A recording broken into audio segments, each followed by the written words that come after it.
everything. So we're gonna need you to be very pedestrian. All right, so I can try. okay, that'll be good.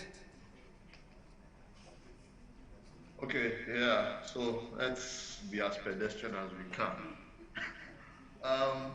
So what Afreximbank has done is basically under the 500 million creative industry program that was announced in Rwanda early 2020, just before the lockdown, as Odi mentioned, is that we have decided to, carve that out from our portfolio. We're a $25 billion assets bank. But we said that out of that, we're going to dedicate 500 million of that to servicing or financing the creative industry. And for the creative industry, we have chosen four pilot sectors to start with. And the first being film, followed by music, arts and crafts, and fashion. How have we decided to pursue this? Typically, Afreximbank is a wholesale bank. We're headquartered in Cairo, development finance institution, multilateral, that is owned by different African countries. And so we're not necessarily spread out in each and every African country. So what we try to do as much as possible is to work through intermediaries. But also, we also realize that we also need to be able to provide this financing directly. So what we've done is that we've created specialized products for each sector, or we are creating specialized products for each sector. We started off quite fortuitously with film. We started with film, so we created a specialized film financing product that basically what we've done is that we've stripped away the typical barriers that would have stopped entrepreneurs in the film industry from accessing traditional financing from traditional financial institutions like ours.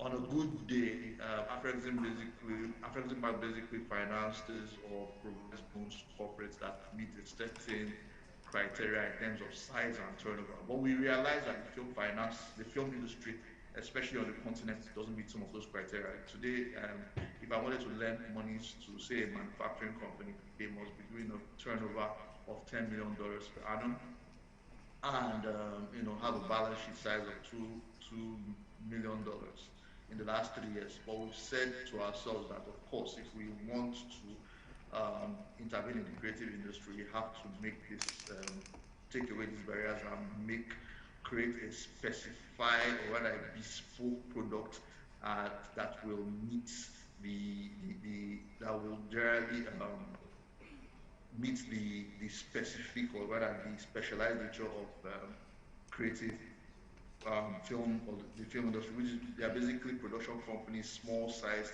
companies that have been curated by entrepreneurs that were funded by personal funds or family funds or sometimes just generally donations. So what we've done with the film product is that it's is basically what we just said. We'll look at production companies that meet a certain threshold. If you've done like 3 feature films that have been commercially successful in the past, then you are in place. But one of the things that you need to be to access the fund is that you must be an African corporate, meaning that that company must be incorporated on the continent, meaning that incorporated will mean registered in Nigeria or any of the African Afreximbank member states. So it's a specialized product that supports African film industry and is intended to use our financing capabilities to mitigate the gaps in the film value chain and to enable the continent to export creative content globally. Typically, it's a credit solution, meaning when I say the credit solution, it's a loan financing solution. So what we are giving out are loans that are tailored to support participants like content producers, TV networks, and film distributors on the continent. Okay, I want to okay. follow up from that. So you have said Um, there's a $500 million. You've now made a tailor-made product for filmmakers that doesn't have humongous, terms and conditions. So in other words, you're saying it's easy to access. So you're saying, if I'm hearing you clearly, if you've made 3 films that have been successful, so is this to say this fund, can it be accessed by first-time filmmakers? Well, if you made 3 films, so meaning that you already have a history of 3 films, so I wouldn't first-time filmmakers Are exempt. And that's okay. It's just for clarity. Because yeah. so you need at least, please can we have one house? You need at least 3 films under your name to access these funds. Excellent. Commercially, yes. Commercially successful. That's even the operative word. I say because you can do three art house films. That's on your laptop. Or YouTube, yeah. So they need to be commercially successful. There might be financial threshold to measure the success of those 3 films. Yes, of course. Yeah. So typically number. So you need to have generated a certain amount of money in revenues. Those 3 films after generated a certain amount of revenues. All right. So you're not here for the art for art's sake community. You're here for the business people, right?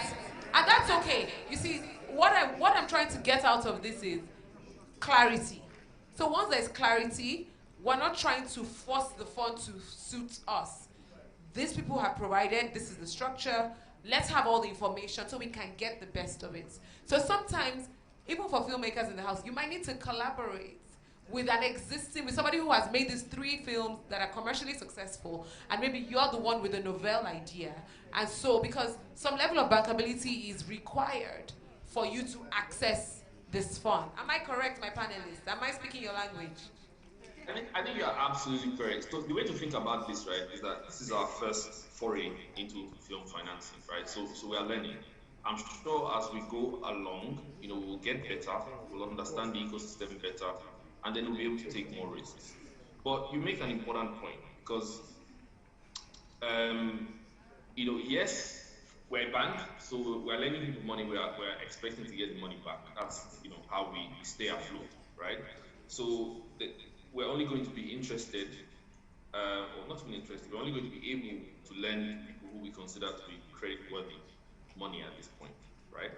But just as we do other lending through intermediaries, we feel that for those people who have been successful in making films already, and so are eligible to borrow from us, if they're on the ground and they're able to collaborate with the smaller filmmakers and take on that risk, then more people are able to access the finance.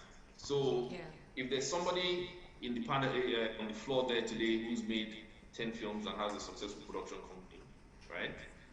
And there's another person who's a first-time filmmaker, if they can come under that umbrella of the established filmmaker, we as Afreximbank are in a position to take the established filmmakers' risk. Noting that, it's basically an intimidation model as we do in all other cases. So I think we all have to be creative in terms of how we make this work for the whole ecosystem, both the people who are operating at the top of the pyramid and at the bottom of the pyramid. But Afreximbank cannot solve all the problems at once. That's fine. Especially as we are also first timers in the space. So I think the message is for us all to think together, think creatively about how we can solve the problem rather than just waiting for a solution from one place. Great, thank you very much. Let's put our hands together for them. Mr. Augustine, you were saying that this fund it's a loan. Now, what is the maximum? Is there a limit? Is there a cap? And then what is the interest? And then what is the duration? So talk us through the specificity of the loan. You take the loan, we can't give you more than 50 million at once. We can't give you more than 100. How much is it? What is the cap? Then what is the interest rate? And then, you have to return it between X number of years or when you're done with the film. What are those details? Please, let's know that and again, simplify it. Okay. And the interesting part is, and I hope this excites you, that we do not have a cap.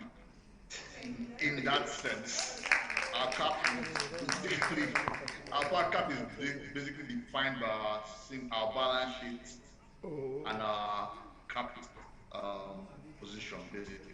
Like any other loan.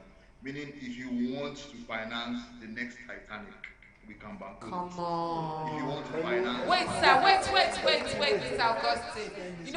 This is a film festival. We have to, emphasize some things. He said, if you want to finance the next Titanic, we can bankroll it. We're going to hold you to that, sir. Yeah, on YouTube, everywhere. With collateral. Obviously, it will have to be on commercially viable terms. But yes, we can bank. If you can demonstrate the commercial viability, then yes, we are in a position to support. that's because I mean our share size generally allows us to take larger risks exposures than some traditional local banks that might have that. And of course, we've actually made a specific determination that we want to do this for this industry. So what would have happened before is that two projects might come, um, and basically based on my experiences, the guy comes with an oil and gas deal, and the guy comes with a creative deal of the same size. I might typically would have gone for the traditional commodity finance, oil and gas deal. But we've said, because of what we've done in terms of our strategy, we've said we will give each of them equal opportunity, and we have ring-fenced 500 million that will go into the creative today. You know, so like I said, and I also need to put it that the film fund is, or rather the film financing program is not necessarily limited to production. It's actually open to other aspects of the value chain. We will finance the construction of film studios. We are trying to create the next Universal Studios on the continent. We will Clap finance to that, please. we will finance production equipment. If you need equipment to upscale your current production, we will help you lease studios anywhere in the world, that as long as the content you are going to be putting out is African content. We will finance capacity building initiatives that are commercially viable. Let's say you want, because we've talked about film school, to develop that talent base, or hone the talent base on the continent. As long as it can be you can demonstrate commercial viability, we will put our money behind it. Okay, that's amazing. Let's put our hands together for them. Let's clap, let's clap, let's clap. I'm soon going to open the floor so we can take questions from other people. But I'm curious to know how you put this together. You are financial people. So do you have a team of creatives working with you? Or how do you understand this creative industry? Because we also find that many times people who don't understand our needs are the ones telling us how to go about it. Not to say everything you've said is fantastic. We're clapping, but for the purpose of this festival and for your process and everything, since you're also doing this for the first time, how did you arrive at these things? Did you work with a team? Do you have a creative team on your side? Talk us through that. Mr. Odi. So, okay, no, thanks. It's a very good question. There were when we started this journey, there were various different things that we did. A lot of research went into the process, right? So, as a matter of fact, it was while we were doing primary research that we first came across, Afrifan, the promoters of Afrifan, and they were supportive at that time when we were collecting information about the industry and trying to design our intervention. Shout out to Choma Ode. But we've also used experts. I think we worked and still work with PricewaterhouseCoopers. They have an established film financing practice. So we leverage them, we leverage their experience. We also looked at, what has worked in other parts of the world that look like ours, right? So we went to Asia. We looked at how the Asian film industry has grown. We looked at other aspects of the Asian creative economy, which seem to be growing rapidly. I'm pretty sure every single person who is on here today sat through a Chinese film when we were growing up. And like I said earlier, maybe has even sat through the Korean production that is Squid Game in the last few weeks. So those guys seem to have been doing things right, but you know, more broadly speaking, the economic fundamentals look more like Africa than the developed world. So we went to see if we could draw parallels from places like that. I think the short aggregated answer to your question is very, very deep research, which now culminated in the solutions that we are sharing with you today. Okay, you answered it, Sha. You didn't really answer it. Abi, did you really answer it? That's why he did. Primary and secondary research. Primary and secondary research. So We do you did currently outside the continent. do you thank you. In layman terms, somebody here said, who is giving you cronje? Who, like, do you have a team currently? Me? No, I'm not. But do you currently have a team? Do you people who will vet this because you know, maybe it's all you finance people that will see through something and say no, not good enough. And then yeah. Just for the purpose of the conversation. Yes. Okay, let me just add to what Odi said. I don't know. He said primary and secondary research. Basically, what he's basically saying is that apart from the academic research that might have been done, we did practical research. We sat down with people in the industry. We sat down with people from Netflix. We consulted with people in Nollywood. We spoke with practitioners in Hollywood. We spoke with some screenwriters. We spoke with writers. We spoke with producers, you know, that have produced African content. We just wanted to know exactly where the exact gaps are and how best we could intervene. And basically, with all those inputs culminated in a film product the film product that we are speaking about today. So we've spoken to people like you, people from Nigeria, people from Kenya. We've spoken to film experts in South Africa, and of course, we've spoken to the Indian film community, also financiers in those countries, U.S. financiers.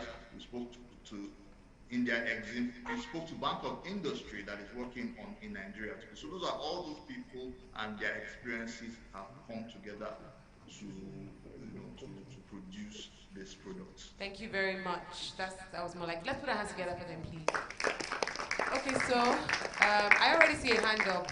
I see, wow. Okay. Mr. Mahmood was the first person, his hand was up.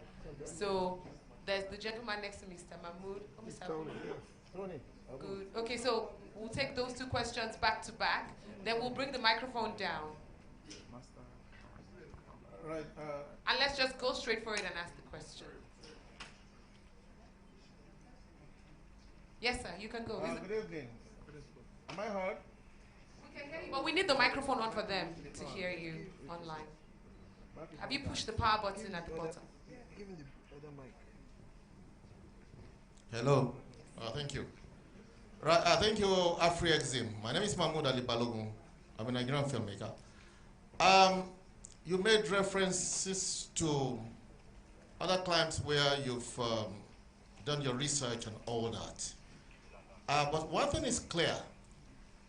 On the continent, which is your primary target, Nigeria is not your only target, I know. You traverse the continent, and you will know that Nigeria is the only country where filmmaking is kind of commercially successful on the continent, right? I made bold to say that. Other parts of the continent, yes, I know what I'm talking about, right? Yes, sir, go for it. Other parts of the continent, they have in place structures that support filmmaking. In Nigeria, we lack that. You made reference to Bank of Industry. But in Nigeria here, we have our trepidation as regards what happened with Bank of Industry. So my question is this. how do you hope to recover whatever you are giving out on the continent, right? With Nigeria being the only one that we can term to be viable in terms of commercial filmmaking, because you made reference to commercial filmmaking, right? How do you now, so it's like your concentration would be on Nigeria. Because when we refer to commercial filmmaking, it's this country, Nollywood. Okay. Thank you. All right, we'll take the next question, sir, next to you, yes? Please note the question. Okay, my name is Tony Abulu. I consider myself a monetization expert when it comes to films. Right.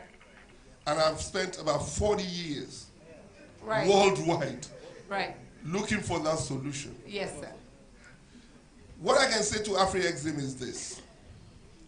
Because you guys, as a matter of fact, I was the first Nigerian to receive money from Afreximbank. Yes, sir. But we'd like you to go to the question, sir. It's not question. We need, because time. Short time, but it's important, my sister. Guess Go what? for it, sir. Guess what? Just like my colleague Mahmoud said, I believe that Afrexim, for this to work, Afrexim should look at long term. I've been saying this on several platforms and people are not listening. And I've done this several times, that at the end of the day, 10 years from now when we come, did we pay back is what you guys are going to be asking us. There are very basic ways to pay back loans for film. So in Nigeria, it is theatrical we're looking at now. And the theatrical structure is basic. So if that is how you're going to decide that funding can be effected, then that's one thing. But the real monetization of film is in digital distribution. And nobody has funded that aspect of it. You have not even done the research on how that can be funded and how it can be viable. So my question, which is a short one, is, are you ready to support real viability? If Okay. you are, then we'll discuss. Okay. I think Mr. Tony also needs to be on their consulting team. I think so. Okay, my panelists, no, I want them to answer those two questions very quickly. Mr. Audi and Mr. Augustine.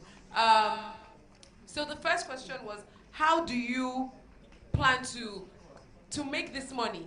Seeing that Nigeria is the only country on the continent that's really making money from films, right? So how do you intend to do that if there's just one country that is quote unquote guaranteed, and even that guarantee is half and half? How do you intend to do that? And then Mr. Abulu's question. Are you ready to explore digital? Please, any of you can go for it. All right. I'll go first, and then I'm sure Augustine will supplement, I have no doubt. I think in terms of the first one, there's a notion there. Can you hear me? Yes, we can. Yeah, so in terms of the first question, there is a notion there that Nigeria is the only profitable film market on the continent.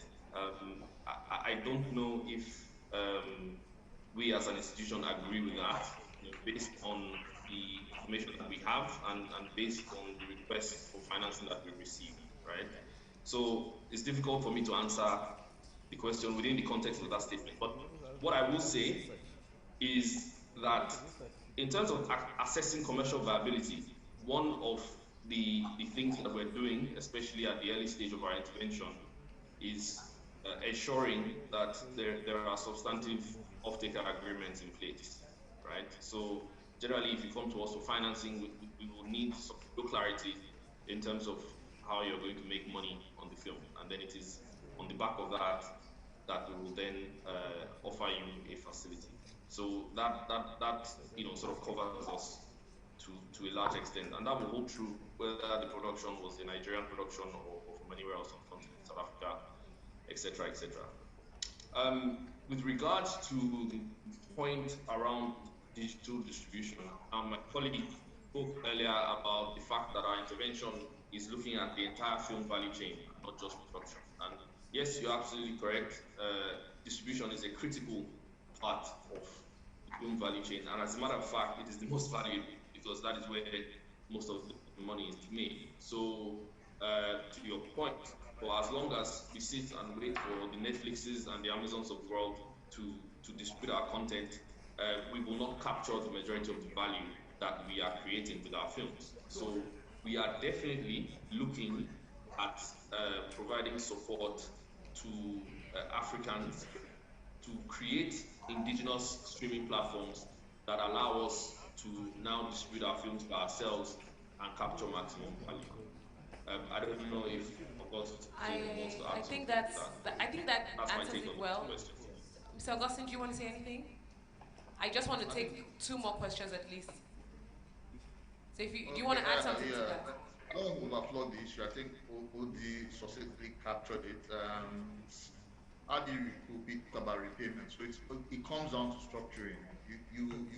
So after you've shown us that offtake potential, we now will use our credit expertise because really money flows are traditional. It's how do I put it? They are synonymous with money is going to come through a bank account. It's going to come through ticket sales. And, so basically, we put together a ring fencing structure, have a collections account, a collections agent that is sitting down closest to the money.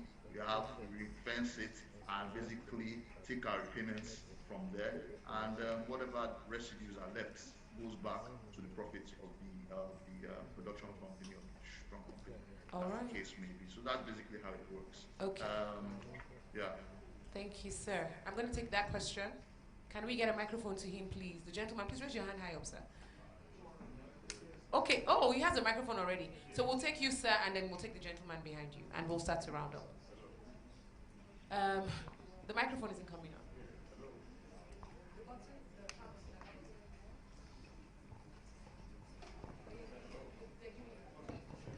Yes, hello. My name is Isaac Moses, and I'm a content producer. I'd like to ask 2 very short questions, not as tall as Mr. Bulu's questions anyway. First, do you deal with individual producers? 2, what are your interest rates when you do lend? Because I understand you're a lending facility and you're not, it's not like you're funding projects. You actually lend like a commercial bank. So what are your interest rates? Thank you very much. I asked Mr. Augustine that earlier, so I'm sure he has an answer ready. But let's take that question. Hello. Hi. Hi, everybody. My name is Somto. I'm an animator and I run a creative studio. So my question is, on the eligible items list here in the pamphlet, there is provision for people who are looking to develop film institutes, and there's also for the purchase of film equipment and other stuff. So I'm asking because earlier on you made mention of some requirements for those who are looking to go into production. They should have some sort of track record, have 3 commercially successful films. But like in this case now, do these people looking to go for these particular items, do they need to have that film success track record? Because now you're not going to produce a film, you want to support the film industry. Thank you. Mr. Augustine, I think you should start with the first set of questions. I wanted to actually start with Somtos. Maybe that's the Okay. main Somtos. I don't know if that is okay before I move to Mr. Absolutely. Question. So you said development of film institutes and equipment. That's a totally different subset of the film financing product. So basically, we're not going to be using the film production criteria typically. So what we'll be looking at is your business plan. We want to do a film institute, but we need to be sure it's like any other school. We want to be sure that it's going to be a commercially viable ventures, meaning that, are you going to be able to attract footfall, the student base? Are you going to be able to, are they going to be able to pay? Are they going to, and all of that? The typical things that you use for any other business plan for, say, any other project finance facility. What we also hope to be able to do sometime along the line is that we also hope to be able to provide some form of concessional financing for this, because we understand capacity building is key. We need people that, it's key. It's not just, there must be some form of intervention, or there is some intervention today that we're doing, via various initiatives with the likes of the African Development Bank for the capacity building from. But for these type of film institutes, for instance, the first step is commercial viability. Then at some point in time, we will be seeking to speak, to work with other like-minded development partners for concessional financing to also help reduce the cost, because we also understand the unique position where these types of institutes fall within the ecosystem, and of course our general economy. And we want to have a Juilliard and NYU Music School of Arts and one of those kind of things, but we also know that at some point in time we also need to give some form of concessional funding. But today it's going to be based on your business plan and your ability to demonstrate that the funding that we can give you, it can be repaid through the business proposition. All right. And which is basically the same for film equipment. I mean, you want to use film equipment, are you going to use it in-house to expand or develop existing capacity, or you want to even operate a leasing type business? All right, so it all boils down to the business plan. If you are going to operate a leasing business, you're going to have to show us if there is a pipeline of uptake and order book, who are the people that are going to use this equipment, and if, history that you have been in these businesses in some form or shape in the past, but maybe we'll not be talking about, we'll not be talking about film production track record or those criteria that I listed out for the film producers or for film production. Okay, and then the question about the percentage, the loan. The interest rate. The interest rate. Interest rates for the loan. Yeah,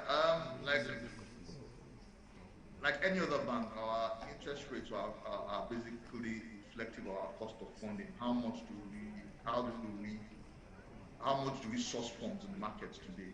Today we're sourcing our funds from the bond markets, European and Asian bond markets. So we are able to pass on what we get with a small margin to our clients. That's basically a function of our interest rates today.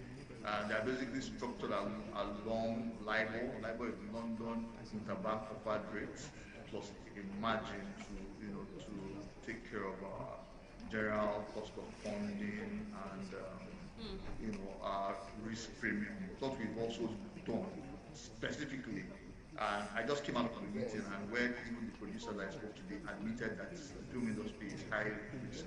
We decided to strip down our risk premium, the risk premium component from our pricing, meaning that ordinarily, if we're to use the risk of the industry to price you, we're probably sitting at something around 15%, but what we're offering today doesn't even come close to that. Okay, so what's the figure? Wait, guys, I got you. Wait, I got you. Sir, sir? Yeah. Okay, so we just want to hear the figures, sir, because you said again, you gave us all the financial things. We had a deal in the beginning that we're going to be as very pedestrian as possible. So, what is the figure, sir? Guys, please. For every, first, it is, as I said, interest is reflective of how the cost which we procure the funds. So for every single... Guys, please, everyone, please, thank you. Let's hear him out, thank you. So for every situation is different. I won't price a 1-year facility the same way I'll price a 7-year facility. That's basically how it works. And I said today, and let me just give you a general range of how our interest rates stand today. we charge between 4% for a 1 year facility to up to 9.7% for a 7 year facility. That is, but that's typically how we charge. But at every point, it's also subject to negotiation and our ability to be able to get concessional funding. Because sometimes, let's use the Somto's case now. He wants to buy equipment from the US. We have United States partners in the United States that can provide funding at much cheaper than what we have in-house. And we will be able to pass on that cheaper interest rates to Somto, for instance. Oh. And basically, that's why I said it still works with how much we are able to source our funds that are available. Right, so if I'm hearing you... Let me just add to what Augustine has said, right? So, like Augustine already said, there are different parameters. There's many different factors affecting the price of money. But, for a film project, I would imagine, that we would land. Bear in mind that this is a dollar-denominated product, right? So this is in dollars. But we would expect to land in single digits on the dollar for the average film. Okay, that's fair. Augustine, that's fair. please feel free to correct me if I'm wrong. But that range I gave basically is yeah, single digit. 9.7 is still less than 10. Single digit on the dollar. Yeah. Okay, thank you. Let's clap. And the finance, the challenge. I think the challenge here is also that people feel overwhelmed financially with the financial jargons and the technicalities. So it needs to be broken down. But if I'm hearing them clearly, they're saying it's a case-by-case thing. There's no one-size-fits-all. So depending on what you're asking for the loan for, if it's a film, if it's to build a film village, it will be looked at based on that, and then the loan given out and the percentage for the interest will be determined. I think that's what they're saying. Yes? Yes. What you're asking. So this is now Chairman Ode speaking, just let's say you all know. So go for it, ma'am. Okay. Hi, Augustine and Odi. This is an intervention fund, as well as a loan, correct? No. Correct? No. Correct? No. No, hold on. No. Maybe I should chill. An intervention fund will be something that your government comes in to intervene in a particular situation. We are not a Nigerian institution. We are an African institution. We just use the word intervention generally to mean our foray into. Okay, well that's also fair. But the loan is supposed to be helping the film industry. I'm going to take you, step by step. Are you funding us to elevate us? Can I have an answer? Let me be very, I like to be very plain. I'm not in this business for charity. I'm in it because I respect. He said that before. No art for art's sake. Transaction. It is commercially right. I'm looking at the film industry because I see film industry as potentially profitable to myself and yourself. All right, but we will try and provide it at the least hurtful terms that will make everybody come out smiling. Fantastic. Hold on, I haven't got, yeah. So that's fantastic. We're very grateful that you're not being charitable, but you're also helping. And in helping, you're saying, typically if we give a 9% and we understand the industry and we understand that 9% seems rather, it's too high for film. How do we fall? Hold on, don't shake your head now. Hold on. How do we fall in between, let's say 4 and 6? I would like for us to leave here and think of the industry. Think of how we're going to elevate the industry beyond what it is. And I get you're a bank, you're not a charity. But at 4 to 6%, we're still paying back. How do you work with the industry to make this industry strong enough that you say, pay 9% and we say it's okay? We need to get there. But to get there, we need you to hold our hands. Period.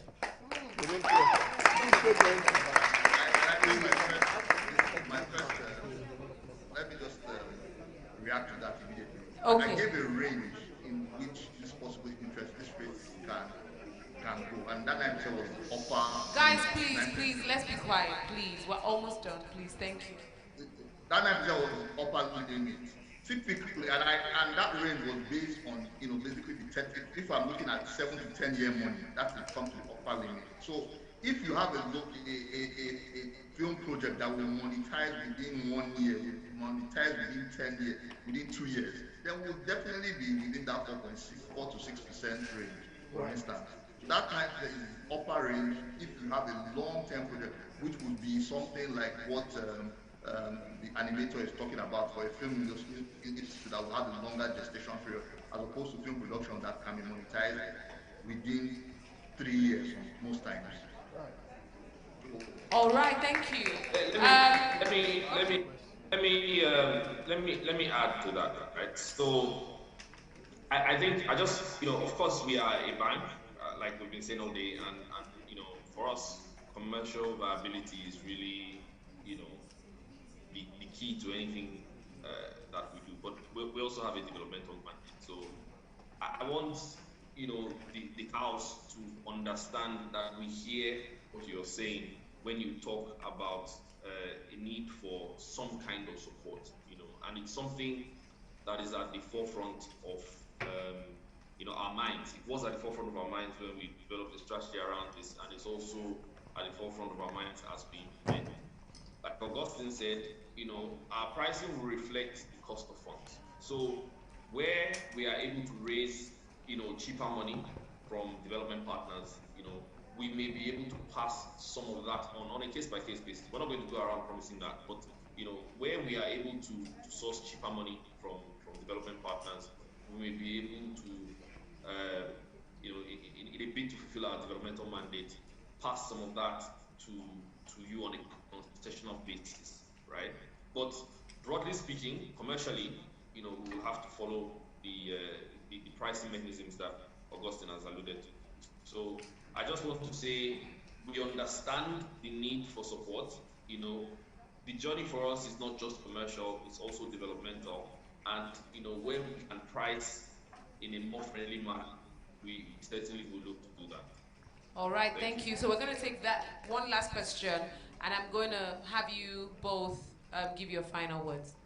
Thank you very much. If you're more aware here, I'm a music executive and a content creator. What I need to share, it's more or less a piece of advice. In trying to execute this, right, I respect the fact that you guys are bankers. I respect the fact that you do not have patient capital, and what you can do within the space of development is terribly limited. But there's a major gap that I've identified in this whole space over the last couple of years. Guys like you come into the space, and you limit your engagement to financing solutions.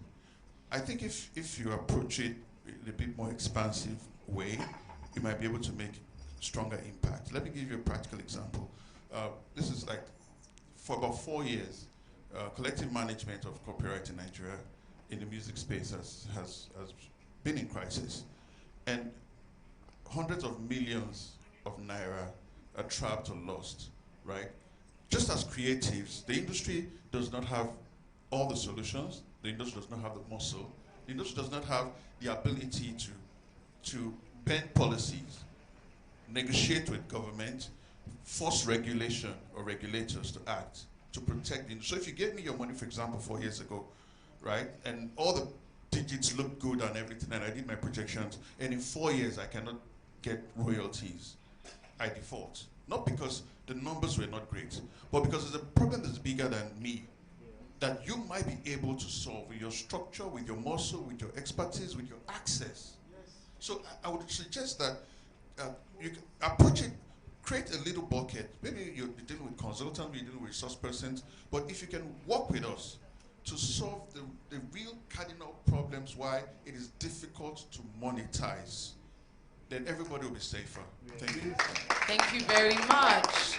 I think on that note, I just have one question that I'd like you to tie into your closing remarks as you respond to that last comment. Mr. Augustine, you had said, oh, you want to do one of the things you want to do is build capacity. You are building capacity in young people. I want to ask how you are doing that. As you respond to that, somebody also asked if you deal with individuals. I think the answer to that is yes. I think you had said that, but just reiterate that. Do you relate with individuals, or do you only relate with production companies and established organizations? And how are you building capacity, and any last words? Thank you.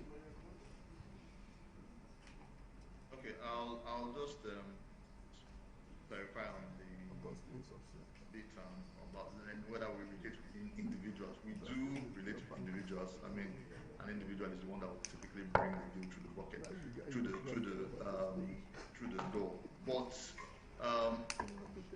unlike your local commercial bank, we will deal with an incorporated entity. So that individual has to go and incorporate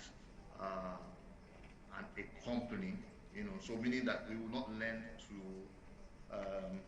Isaac on his name. We will lend to Isaac's company. So it might be a company that has he has the majority shareholder holding 99%, but meets some of those criteria, or as Odi alluded to, is working in joint venture partnership with an established production company that meets our criteria. That's basically how it works. So we will not, a nameplate obligor or a borrower will not be Augustine Uzo, for instance. It will be Augustine Uzo Limited Production, Augustine Uzo Production Limited. That's basically, I just needed to make that distinction. Then for the capacity building initiative, I don't know, I will let Odi speak to what we are doing. It's really extensive, and he will do justice to that. All right. No, thanks. Thanks, Augustine. I think I just want to clarify a few things based on the last question that we heard. I think the speaker had said that we don't have patient capital and we have limited appetite for developmental work. I think that both of those things are fundamentally not correct. We do make provision for patient capital, when we feel need to do so. The expression we like to use as a bank is additionality. So, the way to put it in the simplest of terms is that we are willing as an institution to foray into the creative economy in a way that nobody else will, or in a way that nobody else can. So we may not be able to guarantee you the cheapest money ever, but we are certainly able to do things that, if I speak in Nigerian terms, the commercial banks in Nigeria are simply not willing to do with you. So that's where our risk appetite comes from. So I just wanted to clarify those two things. In terms of whether or not all we do is focus on financing, we're a bank, so that's where our core competency is financing. But we also understand that, of course, as the speaker said, there are other gaps that need to be closed in the value chain if the industry is going to optimize. And yes, capacity building is one of them. One of the things that we have to do, we have to support in that regard. So the bank is working with various potential partners who will help the people in the film value chain to develop their skills so that they can begin to create content that is exportable. So we are in the process right now of identifying those partners. There are some criteria that we're using to look at them, and then what we're going to try and do on a commercial basis or on a commercially sustainable basis is finance that capacity building in such a way that it maybe not necessarily stands on its own, but also fits into actual production and sale of content. So if you come to us and say you are a technical institute or a training institute or whatever it is, that's all well and good, but we'll need clarity in terms of how that is going to translate into actual content that will be produced by the people you are training and sold into high value markets at a profit. So you need to come in with full clarity of what that value chain looks like before we then give you whatever kind of support that it is that we choose, whether it's grant support or whether it's financing on commercial terms. The other gaps that we want to fill are the market access gaps. So, there needs to be vehicles, there need to be corridors between Nigerian film content, African film content, and the rest of the world. And so we feel like we have a role to play in terms of making connections. And then finally, I think we spoke about the issue around policies. As a policy institution ourselves, we are making sure that the right conversations are being had at the African Union level, at the Nigerian government level, etc. Make sure that the policy environment actually enables film production to the benefit of not more for yourselves actually than for us as an institution. I'll pause here and see if there's any other reactions. Thank you. Just find out when we're done. Mr. Augustine, do you want to say anything to round up? Yeah, I just want to generally give, and I'm sure it's right there in the flyers that I talked about that you shared, basically telling you how you can apply for the film financing facility. Basically, it would send a formal application to the Intra-African Trade Initiative or to the email iati@afreximbank.com. Addressed to the Managing Director of Intra-African Trade Initiative. Your application should be supported by a description of the financing opportunity, corporate profile of the proposed borrower. So that also, that also clarifies that. When I say corporate profile, we will deal with just corporates today.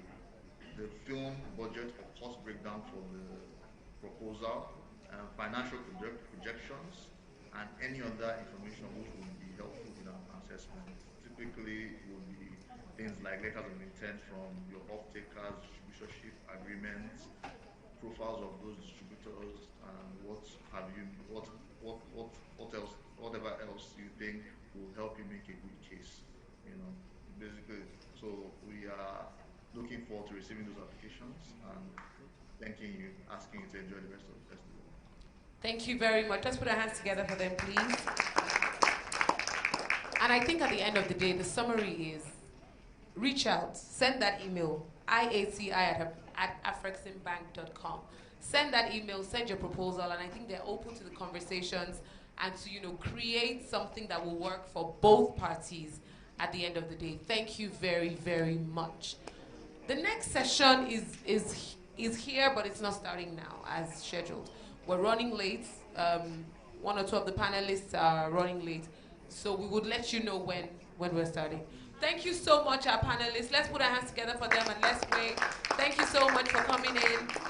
Thank you. IATI at Afreximbank. Nobody's going to remember. You didn't put it out. Okay.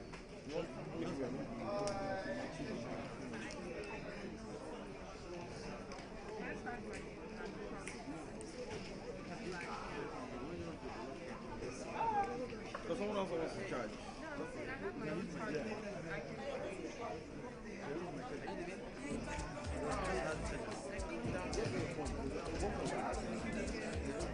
Is it?